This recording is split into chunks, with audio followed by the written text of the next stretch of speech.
My dad pointed a loaded gun at my chest and said, "Sign the property papers or I swear to God, Alara, I'll pull this trigger." My hands didn't shake. I didn't cry. I just smirked. Because what he didn't know was that I had already destroyed him. Stick with me. My name is Alara Whitcomb. I'm 26 and I work as an architectural drafter. I design buildings for other people to live in. Funny, right? I couldn't even feel safe in my own home growing up. My mom died when I was 12. After that, everything changed. My dad, Vernon Whitcomb, didn't just remarry. He replaced our whole life. Darla came in with her sweet voice and fake smiles, and slowly, I became a guest in my own house. Then Trent was born. The golden boy. The future. The heir. I was just extra. The property my dad wanted that night wasn't his. It was mine. A lakefront estate my mom left me in her will. It was placed in a trust, and when I turned 25, it legally became mine. That house was the last thing my mom ever gave me. But my father had been using it behind my back. He secretly put it up as collateral for his failing real estate deals. His big projects were collapsing. Investors were backing out. Creditors were closing in. If I signed the papers, he could save himself. If I didn't, everything he built would fall apart. What he didn't know was that I had already seen the forged loan documents. My name. My signature. Fake. I made copies the day I found them. I met with an attorney. I contacted the district attorney's office. And tonight, I recorded everything. The threats. The pressure. The gun. He thought fear would make me small again. Instead, I calmly reached into my pocket and slid my phone across the table. The screen was still recording. His voice. His threat. Clear as day. His finger tightened on the trigger. And for the first time in my life, my father looked scared. After my mom died, I stopped being a daughter in that house. I became a shadow. At first, my dad acted sad and quiet. But a year later, Darla moved in. She smiled a lot in front of him. When he wasn't around, her face changed. She never yelled. She didn't have to. She just slowly erased me. Family dinners became about Trent after he was born. His school. His sports. His future. My dad called him my legacy. I was sitting right there, but it felt like I wasn't even in the room. When I turned 17, my dad promised he would help pay for my college. He said my mom would have wanted that. But once I got accepted, Darla stepped in. She said money was tight.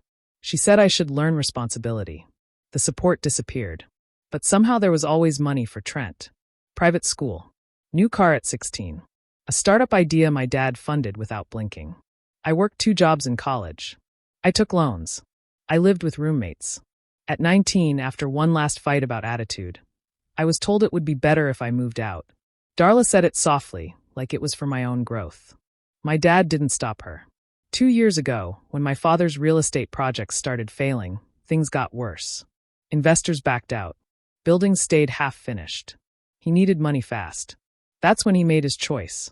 Darla told him I owed the family. She said the lake property sitting in my name was selfish. She said I wasn't even using it. She made it sound reasonable. Logical. Trent never saw any of this. He thought I was distant. Ungrateful. He believed I didn't care about family. He had no idea what was happening behind the scenes. The day I found the documents, I was going through mail that had been forwarded to me by mistake. Inside was a bank statement with my name on it. A loan I never signed. I stared at the signature page. My name was there, but the signature wasn't mine. My hands went cold as I compared it to my real signature. Close, but wrong. That's when it hit me. My father hadn't just pushed me aside. He had used me. He hadn't just hurt me emotionally. He had committed a crime in my name. A week after I found the fake loan papers, my dad called me. He said, "Let's have family dinner." It's been too long. That alone felt strange. We never had family dinners, unless they wanted something. Still, I agreed. I needed to see how far this had gone. The moment I walked into the house, I felt it. Everything looked too perfect. The table was set like it was a holiday. Darla hugged me tight, smiling too wide. Trent leaned back in his chair, watching me like he already knew how this would end. Dinner was small talk at first. Work. Weather. Memories that didn't feel real. Then my dad cleared his throat and slid a folder across the table. He said it was simple. Just some paperwork for tax restructuring. He said it would protect the family from unnecessary fees. He said it was routine. I didn't touch the pen. I nodded slowly like I was thinking about it. Inside, my heart was beating fast, but my face stayed calm. My phone was in my bag, recording the entire conversation. Darla leaned forward and said they had already leveraged the property, and this was just a technical adjustment. She said it so casually, like it was normal. That one sentence told me everything. They weren't planning to use the property. They already had. I asked what she meant by leveraged. She froze for a second. My dad shot her a sharp look. The air changed. The sweetness disappeared. My dad's voice grew harder. He said I was overthinking. He said I should trust my family. Trent rolled his eyes and muttered that I always make things difficult. I asked directly, "Did you use my property for loans?" My dad's jaw tightened. His hand slammed on the table. Plates shook. He didn't answer the question. Instead, he told me I was being dramatic and ungrateful. The calm dinner act was gone.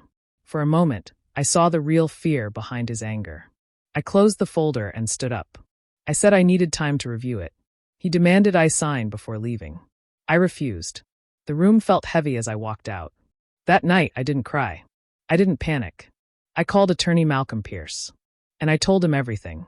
The next morning, I sat in Malcolm Pierce's office with a folder full of copies. My hands were steady, but my chest felt tight. Malcolm listened carefully as I explained everything. He didn't interrupt. He just took notes and asked calm, clear questions. Within days, he started digging. What we found made my stomach drop. There weren't just 1 or 2 fake loans. There were 3. Together, they totaled $2.3 million. All tied to the lake property. All signed with my forged signature. The documents looked official at first glance. But when Malcolm checked deeper, he found problems. The notary stamp was fake. The license number didn't match any real record. The dates didn't line up properly. It was sloppy if you looked close enough. The property had been used to back a waterfront condo project my father was building. A risky one. Sales were slow. Costs were high. Investors were nervous. He had gambled big, and he was losing. Malcolm explained the situation in simple terms. If this came out, my father could face serious charges. Fraud. Forgery. Even prison time. He told me to move carefully. He said we needed a plan. He asked me what I wanted. I didn't answer right away. I didn't wake up wanting revenge. I wanted to understand why. I wanted to believe there was some mistake. Some explanation that didn't end with my father choosing money over me. But then Malcolm found something else. He asked about my mother's life insurance. I told him I assumed it had helped pay for the house and family expenses after she died. It hadn't. The records showed most of it was drained years ago. Transferred in pieces. The final large amount? It was invested into Trent's startup idea. A business that barely lasted a year. My father didn't just risk my property. He used my mother's last gift to build a future for his son. Not for me. For him. That was the moment something inside me shifted. It wasn't just about money anymore. It wasn't about property. It was about choice. He had chosen Trent. He had chosen his image. And he had chosen to use my name to save himself. That changed everything. I went to my father's office without telling anyone. No lawyer. No phone recording. Just me. His office was on the top floor of one of his buildings. Glass walls. Big desk. The kind of place that was built to impress people. He looked surprised when I walked in, but he didn't ask me to leave. I closed the door behind me. For a few seconds, we just stared at each other. I placed copies of the loan papers on his desk. I didn't say anything at first. I wanted him to see them. To feel it. He glanced down, then leaned back in his chair. He didn't look shocked. He didn't even look ashamed. "So," he said calmly, "you found out." I asked him one simple question. "Why?" He didn't deny forging my signature. He didn't try to blame the bank. He didn't even pretend it was a mistake. Instead, he shrugged. "You were never going to use that property anyway," he said. "It was just sitting there." I felt my chest burn. That house was my mother's. It was the only thing she left me. He continued talking like it was a business deal. He said he was protecting the family legacy. He said everything he built was for us. He said sometimes hard choices had to be made. I told him he committed a crime. I told him he used my name without permission. I told him I could take legal action. That's when his calm mask slipped. He stood up fast, hands flat on the desk. His voice got louder. "If you destroy me," he said, "you destroy yourself." I asked him what that meant. He said there would be scandal. News. Courtrooms. He said my name would be dragged through it too. He said people would question me. Judge me. He said no one wins in a situation like this. For a moment, I searched his face. He wasn't scared of losing me. He wasn't scared of hurting me. He was scared of prison. Scared of losing his reputation. Scared of losing control. That realization hurt more than I expected. Not because he forged my name, but because I saw clearly that I was never his priority. Not love. Not family. Just risk management. And now I was the risk. Darla called me 2 days after I met my father. Her voice was soft, almost kind. She asked if we could meet alone. No lawyers. No drama. Just 2 women talking. We met at a quiet cafe across town. She was already sitting when I arrived, dressed neatly, hands folded on the table. Anyone watching would think she was calm. But I saw the tension in her eyes. She didn't waste time. She slid a small envelope across the table. Inside was a printed agreement. If I signed the property over, they would transfer $200,000 to my account. Clean. Immediate. And in her words, we can all move forward peacefully. Peace. That word almost made me laugh. She leaned closer and lowered her voice. She admitted Vernon's company was collapsing. Investors were pulling out. Loans were due. She said the lake property was the only thing keeping everything from falling apart. Then she said something that made it clear. Trent won't survive a scandal like this, she said. He has his whole life ahead of him. Not once did she mention my future. Not once did she ask what this had done to me. That's when I understood something clearly. I was never the main target. I was the backup plan, the safety net, the insurance policy they could use when things went wrong. They didn't hate me. They just saw me as useful. Darla tried to make it sound logical. She said families make sacrifices. She said money like this could give me a fresh start. She said holding on to anger would only hurt me. I told her it wasn't about anger. It was about the truth. She studied my face, like she was trying to measure my strength. Then she leaned in even closer and whispered, "You don't have the stomach to ruin your own father." She said it with confidence. Like she knew me. Like she was sure I would fold. For a second, I thought about the past. All the times I stayed quiet. All the times I stepped back to keep the peace. That version of me was gone. I pushed the envelope back toward her. "No," I said simply. Her smile faded. She thought guilt would stop me. She thought fear would stop me. She was wrong. I walked into the house that night knowing something was off. Vernon's voice over the phone had been too smooth, too casual. He said he wanted to talk about family matters. But I knew better. I knew desperation when I heard it. His loans were being called in, and he was cornered. As soon as I stepped inside, I felt it. The air was tense. Darla was nowhere in sight, and Trent had disappeared upstairs. Vernon led me to the dining room. The lights were dim, the table cleared except for a single folder. And then he pulled it out. Not the folder. The gun. A real loaded gun, aimed at my chest. "Sign the property papers, or I swear to God, Alara, I'll pull this trigger," he said. I didn't flinch. I didn't cry. I just smirked. Because what he didn't know, what he could never have guessed, was that I already had the upper hand. I slid my phone slowly across the table, screen facing him.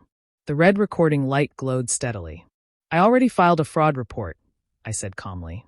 "The bank has frozen the property. The district attorney has recordings of your attempts to coerce me.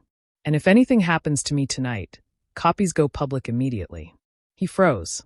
His eyes flicked from my face to the phone. His hand trembled slightly on the table. For the first time, the power in the room shifted. He tried to speak, tried to warn me, to scare me. His voice shook a little. "You don't understand what you're doing." I interrupted him. "I understand perfectly. You've used my name. You've gambled my mother's property. You've threatened me with a gun. But I've prepared for every step you thought would trap me." The gun wavered. His confident posture crumbled. He wasn't the towering figure I had grown up fearing. He was small, just a man scared of losing everything. I didn't need to shout. I didn't need to make threats. The evidence was clear. The law was on my side. And in that moment, Vernon Whitcomb realized that fear could be his own undoing, not mine. I stood there, calm, unshaken, while he stared at the phone. The gun didn't matter anymore. The house, the legacy, the family, all of it was slipping through his fingers. And for the first time in my life, I wasn't afraid of him. The day after the confrontation, the house felt strangely quiet. Vernon wasn't in jail yet, but the walls around him were starting to crumble. Investigations had begun, and word was spreading fast. Banks were checking records. Investors were calling their lawyers. Contractors were lining up, demanding payment. The empire my father had built was cracking from every side. Local news started picking it up. Headlines hinted at fraud, missing funds, and a family dispute over a lakefront property. Everyone in town seemed to know something had gone wrong, and Vernon's carefully controlled image was shattering. Trent found me first. He was furious, storming into my apartment without knocking. "You've destroyed him," he shouted, eyes wide, face red. "You're ruining our family." I stayed calm. I didn't yell back. I reached for the folder I had kept with me, the same one that had my copies of the forged loans. I opened it slowly and placed the papers in front of him. "Look at this," I said softly. "Do you see my signature? Do you see the notary stamp? None of this is real. None of it was my doing. This is what he's been hiding from everyone, including you." Trent stared at the documents. His anger shifted slowly into confusion, then fear. He hadn't realized how deep it went. He had trusted his father blindly. He hadn't questioned the loans or the property. Seeing the proof made him shake. He didn't say another word. Meanwhile, Darla was acting quickly. She filed for separation to protect herself from the fallout. She claimed she didn't know the full extent of Vernon's schemes, trying to distance herself before it hit her. Vernon, on the other hand, was unraveling in public. Every phone call, every meeting, every investor he had counted on was a reminder that his plans were failing. His pride turned to panic, and his threats no longer carried weight. People who once feared him now avoided him or questioned him openly. I watched it all happen from a distance, knowing I hadn't caused the collapse. I had only revealed the truth. The empire he built on lies and manipulation was falling apart, and for the first time, he had no way to control it. And for the first time, I felt free. The power he tried to wield over me was gone. His empire was crumbling, and I was standing steady. The day of the trial arrived, and the courthouse felt heavy with tension. Vernon sat at the front, looking smaller than ever in the bright courtroom lights. He had been officially charged with fraud, forgery, and coercion. The documents I had collected were now part of the case, proof of everything he had done. When my name was called, I walked to the stand and took a deep breath. I looked around, taking in the room, but I didn't see my father. He avoided my eyes completely, staring at the table or the wall in front of him. There was no apology, no attempt to explain, just a cold, distant man who had spent his life controlling everyone around him. I spoke clearly, calmly, telling the court about the forged documents, the loans he had taken out using my name, and the threats he had made against me. I explained how he had drained my mother's life insurance for his son's benefit and tried to coerce me into giving up my property. Every word was factual, no emotion added, no dramatics, just the truth.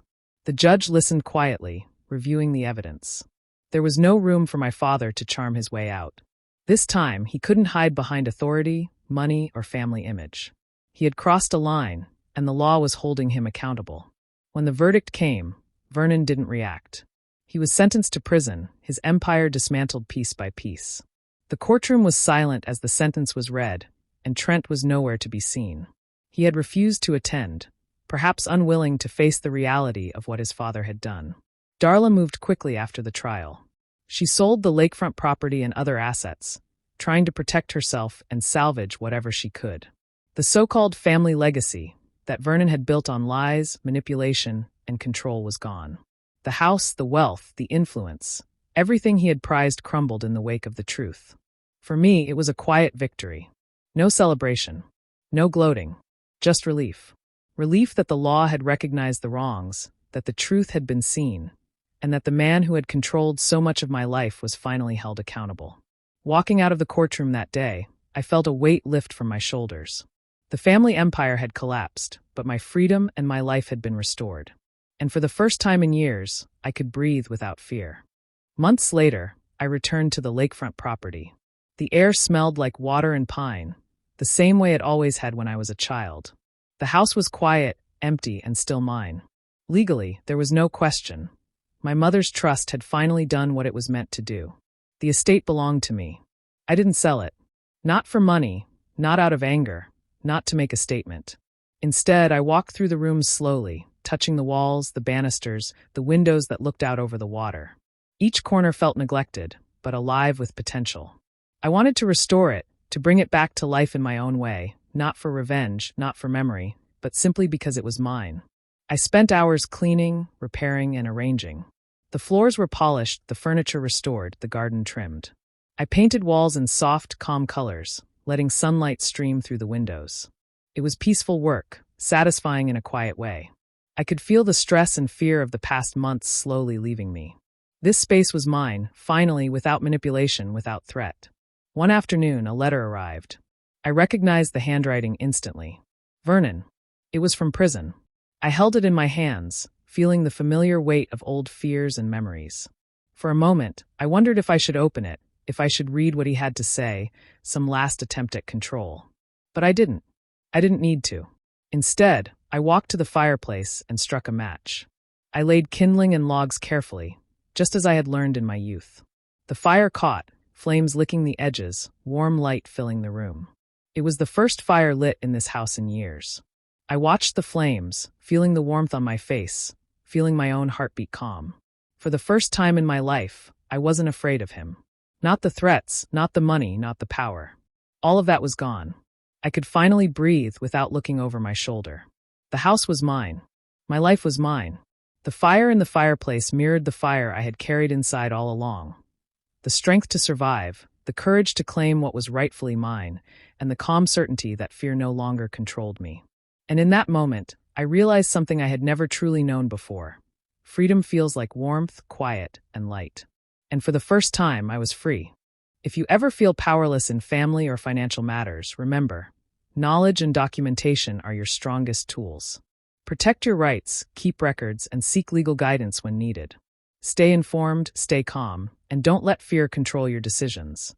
Your security and independence matter above all.